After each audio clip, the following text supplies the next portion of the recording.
What's up, guys? This is Josh from East West Healing, and today I want to talk about sleep. But before we get started, don't forget to like this video. Give us a little support. Don't forget to subscribe to our channel and give us a little bit more support. And don't forget to hit that notification button so every week when we put out a video, you get notified. Let's jump in. Sleep. The solutions for sleep nowadays are take 5-HTP, take L-tryptophan, here's this sleep medication, try melatonin, try this tea. We have all the potions, all the concoctions, and all the lotions to help you sleep. The problem is we're chasing the effect of something bigger, which is the cause. What is causing our sleep issues? Now, that's a big thing to really sit down and say, what do I have to change? What's causing it? It's much easier to take the supplement or the medication, but I can trust you, you're not having sleep issues because you're deficient in these medications or supplements. And if you take them, maybe they will help you sleep. The problem is you're still running from reliance. So the question is, are you really getting that repair? Are you getting that psychological repair? Are you getting that physical repair based on the state that you're in when you're sedated? And the answer is no. And this is why people still don't feel refreshed and why they're not healing, and they continually need these supplements and medications long term. Now, most people with thyroid issues have underlying adrenal issues. What does this mean? It means that we have a hard time storing energy in the liver. It means we have a hard time regulating the availability of fuel, which is energy. It means we have an even harder time producing energy at the cell level. If we don't produce energy, we don't have energy. If we don't produce energy, we don't have any oxidants. If we don't produce energy, we are running from a lion every single day, all day. And that's what it feels like for most of you because you're tired but wired. Now, what is the end result of this? Remember, the adrenal glands regulate the availability of fuel. They are only going to come online when we need it. Like right now, I need oxygen. I need my heart rate to go up. I need to be in this kind of sympathetic state in a healthy way, right? Not stuck here, but be here to talk to you. I need to maybe mobilize a little more glycogen. Maybe not a ton. I'm just talking to you, but maybe during a workout, right? But we don't want to get stuck there. The problem is if we don't have fuel available and we're not storing it, or it's not coming in during the day, or we're not taking in enough, or the demands that are being placed on our system exceed what our system can handle, then the adrenal glands consistently take it on the chin every single day. They're releasing cortisol, we're releasing stress hormones. And this becomes a problem because anytime we're in this chronically stressed state, these hormones can chelate minerals, especially copper, they can, and magnesium, and sodium, and potassium, right? They can demineralize bone. They can catabolize tissue. They can affect thyroid hormone conversion, right? They can suppress hormones like progesterone and testosterone. The list goes on. So when we don't have fuel available, now the thyroid doesn't have fuel to burn. And now we show up and have this kind of illusion of a thyroid issue when we really don't. We have an underlying adrenal issue. So when we don't have fuel available because it's not coming in, we're not taking in enough, or the demands being placed on us exceed what we can handle, what happens is we're constantly in this stress state. Our body is always trying to mobilize reserves to meet our body's needs because we're not meeting our needs, right? The only way you're going to sleep at night is to get your body out of that state, because when you're in that state, you're running from lion.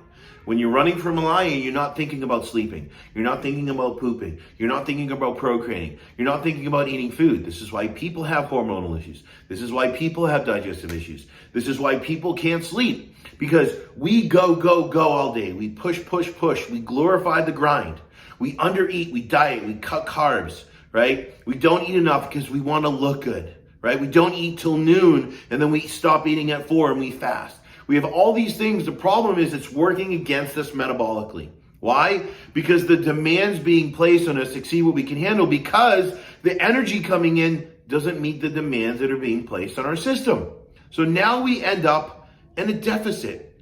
Now, here's the thing. You might be saying, well, I do keto and I do carnivore, I do fasting and I don't feel it. I sleep great. Well, maybe you have $100,000 in your bank account and you're slowly withdrawing, and sooner or later you're going to be in debt. There's only so long that our body is built to run from a lion, right? We only have so many mineral reserves and energy reserves to handle this, right? And after time, you're going to be that person that can fall asleep, but can't stay asleep. Or you can't fall asleep, and then you fall asleep early in the morning, you wake up very unrefreshed. This tells us, when this is happening, that our body and our nervous system is locked in that sympathetic state. We're always in a mobilized state. We're always trying to mobilize nutrients and blood and oxygen and bring it to our periphery, away from the center of the body, right? To help us meet our demands. So if you're running from a lion, how are you going to sleep better at night? Yes, you can take medications, and yes, you can take supplements. The problem is you're sedating yourself while you're still in this state. So you're not getting that psychological repair, and you're not getting that physical repair. But what if we did this? What if we began to eat in a way? What if we began to eat frequently during the day? What if we began to nourish ourselves when we woke up versus just grab a coffee and not eat for 4 hours?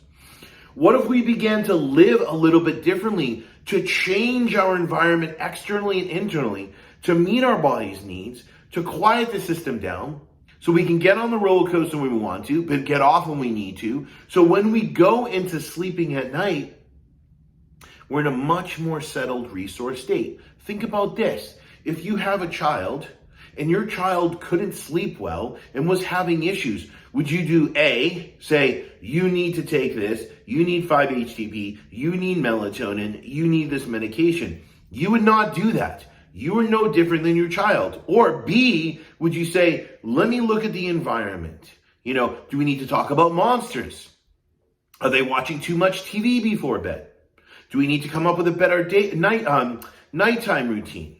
Are they doing too much during the day? Maybe they didn't eat enough. You would look at their environment to create change to help you set the stage for sleep at night. Remember, the most important thing is this: how you live during the day and how you eat will 100 million% dictate how you sleep at night. So if you're not sleeping at night, it's telling you that how you're living and how you're eating during the day is not meeting your metabolic needs. Now, there's no one thing that you're going to do that's overnight going to help you sleep. Of course, we recommend eating breakfast within 30 minutes of waking. If you're not hungry, have something small like broth and fruit. Get the fire going and then eat breakfast an hour, 90 minutes later. Have a carb and a protein with every single meal. Any type of protein. A protein is anything that had eyes or came from an animal with eyes, right? It's not a grain, it's not a pea, it's not a nut, it's not a seed. It's not almond milk and stuff like that, or soy. Anything with eyes.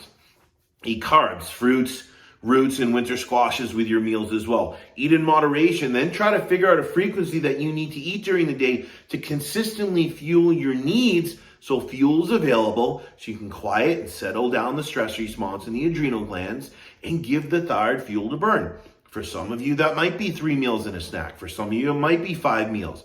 It might be 3 meals and 2 snacks. It could be 3 meals and 3 snacks. You have to slowly figure that out over time to make sure you're meeting your needs, but also going into the nighttime, making sure that you're setting the stage. Maybe you have a bedtime routine. Maybe you do Epsom salt baths. Maybe you take magnesium lotion and rub it on your legs. Maybe you do some breath work and reading versus just going all day, sitting down watching the news, and then trying to go to bed after staring at a screen all day. So think about these things.